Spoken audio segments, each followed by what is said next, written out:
My favorite show I competed at definitely was the 1992 Miss Internationals. I mean, I loved competing at them all, but that was definitely my favorite because it was my first pro show. And I was so excited to compete at Arnold Schwarzenegger's show. It was the Miss Internationals that was produced along with the Arnolds Classics. That's what it was then, a minute ago. And now it's grown to be this huge Arnold Expo event, but it was very boutique because it was just bodybuilding at the time. I was elated to be included on that stage with so many incredible athletes. And, I just got out of my pro win for the 1991 North Americans. So I'm excited to go. And, got ready and we all show up in Columbus, Ohio. And I remember showing up at the hotel and all of the athletes, men and women, were treated with gifts from Reeboks and nutrition companies and jackets and sweatsuits and everything else. It was quite the event. Very well done, and of course being there with the top athletes in the world, and that close to the Miss Olympia. So we get on stage. The morning show's done, and by the way, for that year, we were told prior to the competition when we were prepping for the show, all the girls were given a note that they wanted the girls to come smaller that year in 1992. They were looking for a more softer, leaner look. They wanted to tone it down a bit.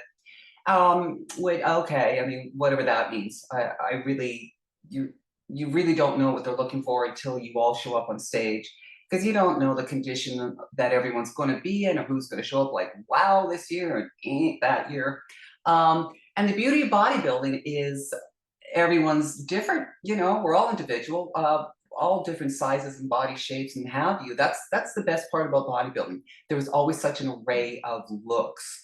So you went off how well conditioned you were, your development, and so forth and so on. So the evening show was on and gets to the point where we're backstage, and now they're calling out the top six girls, not in any order, but the top six girls that made it in the top six and that get to go out for the pose down. The best part. That's so much fun. That's what you look forward to. You hope to make at least the top six so you can do the pose down. it's your last chance to show what you got, and you get to battle it out for that title. So they're calling the girls out, Anya Schreiner, Sharon Brunel, Laura Cravel, Debbie Mugley. And the last one they call out, which means like the final girl, was Tanya Knight, the amazing, beautiful, incredible Tanya Knight, who looked fantastic as always. The crowd booed. The house came down and was not happy. And we were thinking, well, what's going on? Poor Tanya. I mean, she was obviously understandably very upset. She held it throughout, until the show was done, and she was crying backstage. I felt so awful for her. We didn't know that the crowd favorite was Paula Birkenshaw. I mean, I guess some of us knew, but myself, when it might be my first pro show and showing up backstage, I didn't want to look at the competition. There's still a lot of faces I didn't know. There's some girls over from Europe and what have you, and there's women I didn't know yet. I was still brand new to the game, so I didn't check Paula out. But none of us really knew what the issue, the catalyst was for this night until the publications came out and there was talk of it afterwards. But Paula was probably in the best shape of the show. Unfortunately for her, I guess the judges felt she didn't have the look for that time because she was one of the bigger girls. But she looked fantastic. Nice symmetry and separation and lean, and a great poser. Anyway, she didn't make the top six, but the audience flipped out because they felt that she should have at least been in the top three, if not won the show, if they had their choice. Now, I'll remind you again, us girls are on stage, we get the word, okay, time for the pose down, and the music's blasting, the crowd's going nuts.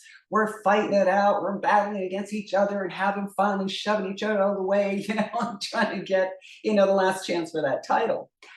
Unbeknownst to us, the crowd was flipping out, not for us, but for Paula Birkenshaw, because she ran from backstage out to the front in front of the judges' table and was running by, flipping them off, and it was crazy. And I'm sorry I missed it, We thought it was all for us. How fantastic. Kind of funny. And I do chit chat with Paula now and then through Facebook, and she laughs about it now. But yeah, she was pissed, and the crowd was pissed off with her. And when the articles came out of the 1992 Miss Internationals, the show that time will never forget, or something like that.